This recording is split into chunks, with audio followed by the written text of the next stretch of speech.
अस्सलाम वालेकुम स्टूडेंट्स। जी तो आज हम इंशाअल्लाह लेसन हमारा ख़त्म करने वाले हैं। हमने यहाँ से पढ़ना था इसे, मैं इसे यहाँ पे मार्क कर रहा हूँ आपके लिए। जी यहाँ से okay, so let's begin. Then chips dear, don't you think there ought to be some other way. तो चिप्स, क्या आप नहीं समझते कि इनको समझाने का, इन्हें पनिश करने का कोई और अंदाज़ होना चाहिए। एंड सो ऑन, और यूँ बात चलती रही। About once in 10 times he was adamant and wouldn't be persuaded. तो कहते हैं कि जब वो 10 मरतबा उसे कन्विंस करती, परसुएड करती, तो कम से कम एक मरतबा ही वॉज अडैमेंट, वो अपनी बात पे अड़ जाता। In about half of these exceptional cases, और उन आधे केसेस यानी जब जब वो उसकी बात ना मानता, यानी 10 बार में से एक बार जब जब वो उसकी बात ना मानता, तब भी उन आधे मौक़ों पर वो सोचता, he afterwards he wished he had taken his advice. वो सोचता भाई कि उसे उसकी बात मान लेनी चाहिए थी। And years later, whenever he had trouble with a boy, he was always at the mercy of a softening wave of reminiscence. और सालों बाद whenever he had trouble with a boy, जब कभी उसे किसी लड़के से मसला होता, किसी को पनिश करना होता, he was always at the mercy of a softening wave of reminiscence. तो वो हमेशा, वो लड़का या वो चिप्स खुद एक बहुत नर्म यादों की लहर के सहारे होता। यानी ऐसा होता कि लड़का जो है ना, मार खाने के वेट में खड़ा होता, और फिर अचानक चिप्स के दिमाग में वही एक यादों की लहर आती कि किस तरह कैथरीन उसको रोका करती थी स्टूडेंट्स को पनिश करने से। तो अचानक ही वो सारी जो उसका एंगर था, वो सारा उसमें केयर में बदल जाता और वो लड़कों को छोड़ देता।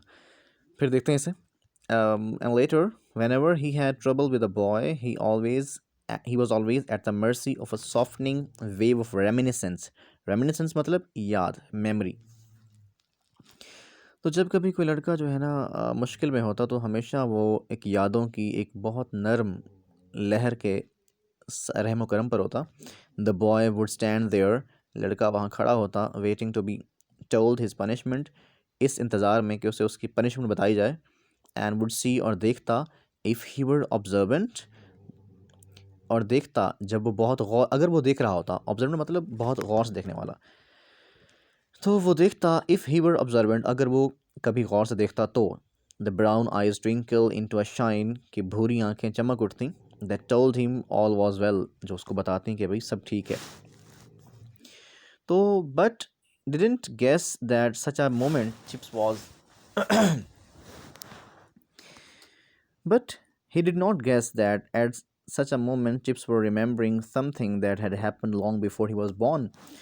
उसको सिर्फ ये मालूम था भाई कि बस चिप्स की आंखें चमकी हैं और सब ठीक है, लेकिन उसको शायद ये बात उसे उसके अंदाजे में नहीं थी, उसे इस बात का इल्म नहीं था कि भाई चिप्स असल में, चिप्स वॉज रिमेंबरिंग समथिंग, कि चिप्स कोई ऐसी बात याद कर रहा था that had happen long before he was born, जो कि उसके पैदा होने से पहले बीत चुकी है।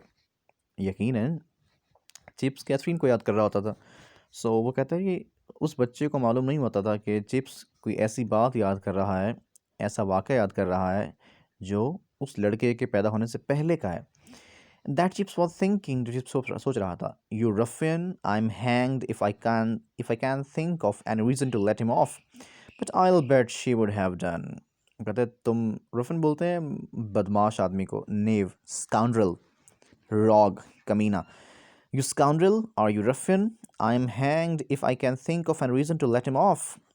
मैं खुद को फांसी ना लगा दूं अगर मैं उसे छोड़ने का सोचूं, यानी मैं उसे हरगिज़ नहीं छोड़ने का सोचूंगा, मैं उसे हरगिज़ नहीं छोड़ूंगा। बट आई विल बेट, लेकिन मैं शर्त लगाता हूँ, शी वुड हैव डन, कि अगर वो होती तो वो छुड़वा लेती।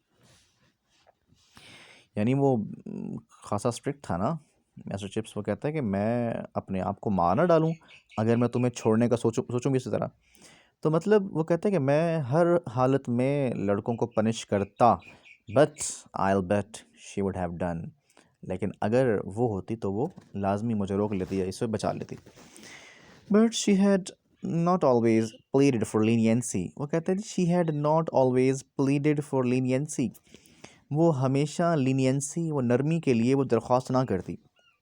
कैथरीन हमेशा यानी ऐसा ना होता कि हमेशा वो जो है ना चिप्स से कहती कि आप छोड़ दें बच्चों को, ऐसा बिल्कुल नहीं था। वो कहता है कैथरीन, लीनियंसी बोलते हैं नरमी, ठीक है। कैथरीन नरमी के लिए, ऐसा नहीं है कि हर बार ही वो रिक्वेस्ट करती कि आप हर बार छोड़ दें, आप नरमी करें बच्चों से। On rather rare occasions she urged severity where Chips was inclined to be forgiving। लेकिन वो कहते बाज़ मौक़ों पर ऐसा भी होता है कि वो कहती कि शी अर्ज्ड severity, वो सख्ती का मुतालबा करती कि वो कहती कि इनसे सख्ती करें आप। यानी जब जब चिप्स जो है ना, Chips was incline to be forgiving, जब जब चिप्स बच्चों को माफ़ करना चाहता होता, वो सख्ती का मुतालबा करती और कहती I don't like this type, कि मुझे इस किस्म के बच्चे पसंद नहीं है chips. He is too cocksure of himself, ये लड़का बहुत ख़ुद पसंद है, बहुत घमंडी है, बहुत नखरे वाला है। कॉकश्योर मतलब ख़ुद पसंद, यानी आप कहेंगे प्राउड और एरोगेंट, वेन, ठीक है। और अच्छा जी, if he is looking for trouble I should certainly let him have it. अगर वो कोई मसला कर रहा है तो मैं चाहती हूँ कि इसे पनिशमेंट मिलनी चाहिए, इसे इसकी गलती की सज़ा मिलनी चाहिए। Okay, what a host of little incidents, all deep buried in the past, problem that had once been urgent, arguments that had once been keen, anecdotes that were funny only because one remembered the fun। वो कहते हैं भाई what a host of little incidents, कि वो कितना शानदार वो यादों का एक छोटा सा but a host of little incident, वो छोटे छोटे जो वाक़यात थे, इंसिडेंट्स से उनका एक हजूम मौजूद था। All deep buried in the past, जो कि माजी में गहरा दब चुका था, यानी वो तमाम यादें चिप्स के दिमाग में या चिप्स के माजी में खो चुकी थी। Problems that had once been urgent, वह तमाम मसाइल जो कभी बहुत ज़रूरी थे। The arguments that had once been keen, वह तमाम बातें, वह तमाम दलाइल जो बहुत जोशीले थे। The anecdotes that were funny, anecdotes basically बोलते हैं ये भी वाक़या होता है, कोई पर्सनल आपका एक्सपीरियंस, कोई ज़ाती वाक़या। तो वो तमाम वाक़यात दैट वर फ़नी, जो बहुत मज़ाहिया थे, only because one remembered them too, वो तमाम वाक़यात इसीलिए थे कि भाई आप only because one remembered the fun, वो तमाम इसीलिए वो ज़िंदा थे क्योंकि किसी ने उनको मज़ाहिया समझा था, मजाक समझा था। Did any emotion really matter when the last trace of it had vanished from human memory. वो कहते हैं भी क्या कोई ऐसा इमोशन, क्या कोई ऐसा जज्बा भी अहम होता है। व्हेन द लास्ट ट्रेस, जब उसका आखिरी जो निशान है, had vanished from human memory. देखिए ना, यानी चीज़ें तब तक मैटर करती हैं ना, चीज़ें तब तक अहम होती हैं जब तक वो आपके दिमाग में रहती हैं। तो जैसे ही वो हमारे इमोशंस, हमारे वो तमाम मेमोरीज़ दिमाग से गायब होती हैं, मतलब उन पर और वाक़यात आते हैं, बार बार वाक़यात आने के बाद, टाइम गुजरने के बाद वो दब जाती हैं नीचे, तो फिर यकीनन उनकी अहमियत कम हो जाती है ना। देखिए ना, जो वाक़या हमारे लिए कल अहम था, यकीनन वो आज हो सकता है कि वो अहम ना हो। सो वो कहते हैं कि जब एक चीज़ did any emotion really matter when the last trace of it had vanished from human memory, क्या कोई ऐसा इमोशन भी मैटर करता है जिसका आखिरी निशान तक इंसानी जो मेमोरी है उससे वैनिश, गायब हो गया हो। एंड इफ़ दैट वर सो, अगर ऐसी ही बात थी, what a crowd of emotions clung to him as to their lost home before annihilation।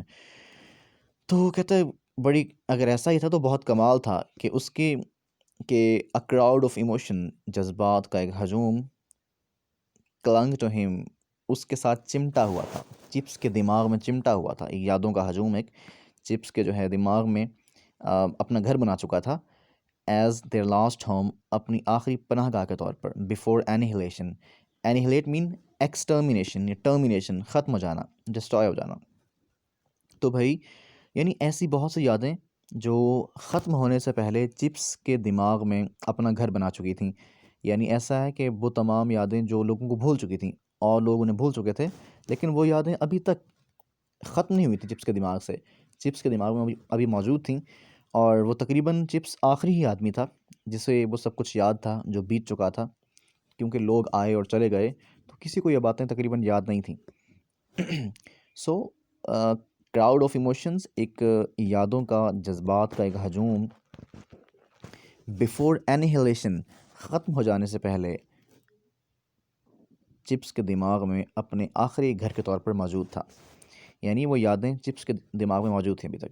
He must be kind to them, यकीनन वो उनसे बहुत शफीक होगा, यानी चिप्स ने उन यादों से बहुत शफकत की होगी, यानी उसने उन्हें भुलाया नहीं होगा। मस्ट ट्रायर देम, और उन्हें ज़ख़ीरा किया होगा in his mind before they long sleep. तो चिप्स ने उन यादों के ख़त्म होने से पहले, लॉन्ग बिफोर देयर स्लीप, यानी उनके सो जाने से पहले, यानी यादों के ख़त्म हो जाने से पहले चिप्स ने उनको अपने दिमाग में ज़रूर जो है ज़ख़ीरा किया होगा, ट्रायड देम।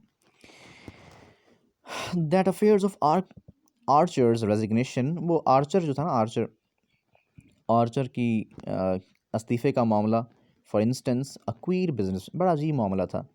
दैट वाज, वो बड़ा अजीब मामला था, यानी वो जो आर्चर के इस्तीफ़े का मामला था ना, वो भी चिप्स को याद था, मालूम नहीं क्या था वो।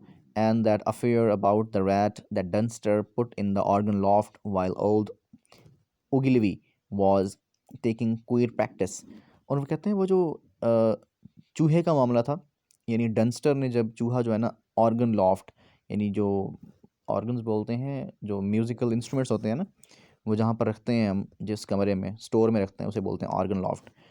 तो कहते हैं जी वो चूहे का मामला जो डंस्टर ने जिसको ऑर्गन लॉफ्ट में रख दिया था, जब old Ogilvy was taking क्वेर practice, जब वो जो बूढ़ा उगलवी है, बूढ़ा उगलवी नाम है बंदे का ये, जब बूढ़ा उगलवी मौसीकारों के साथ मशक कर रहा था, तो किस तरह वो वाक़या हुआ था कि डंस्टर ने एक मरा हुआ चूहा या चूहा जो है वो ऑर्गन लॉफ्ट में रख दिया था। Ogilvie was dead and Dunster drowned at Jutland, वो कहता है उगलवी मर चुका था और डंस्टर जो है वो जटलैंड में डूब गया था। Of others who had witnessed or heard of the incident, probably most had forgotten.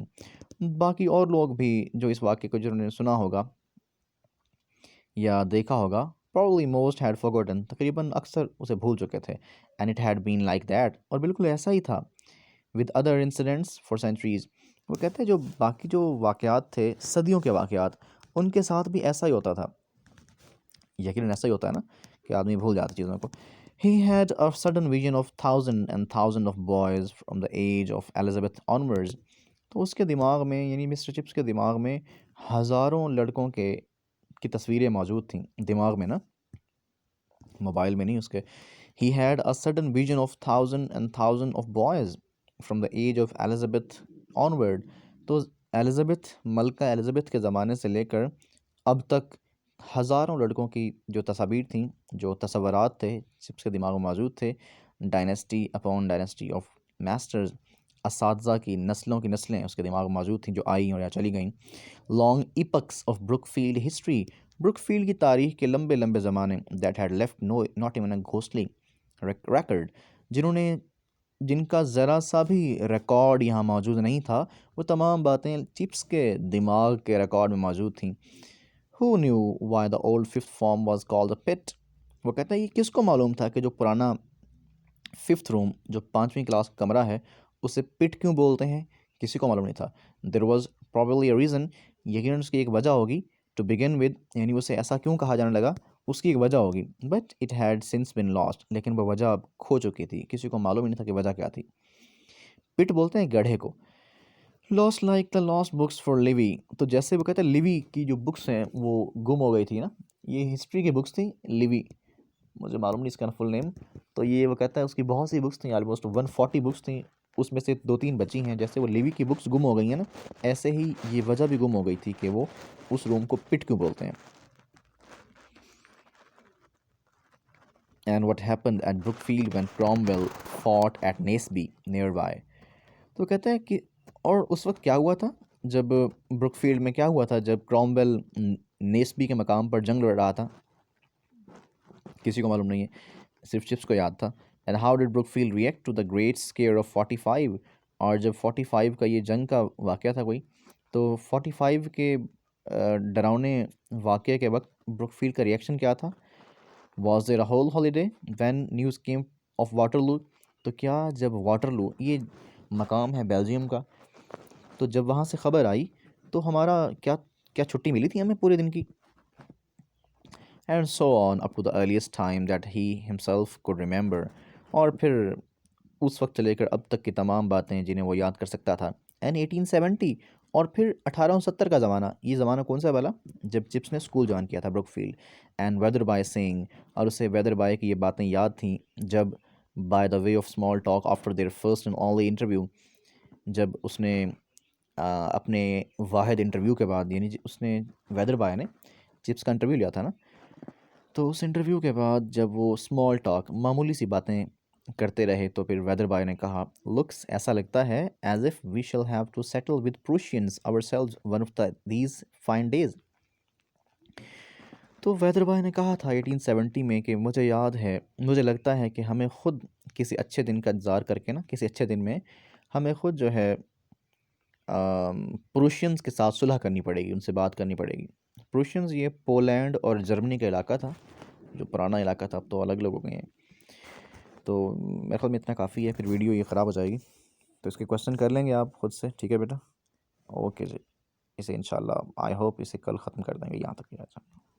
अल्लाह हाफ़िज़।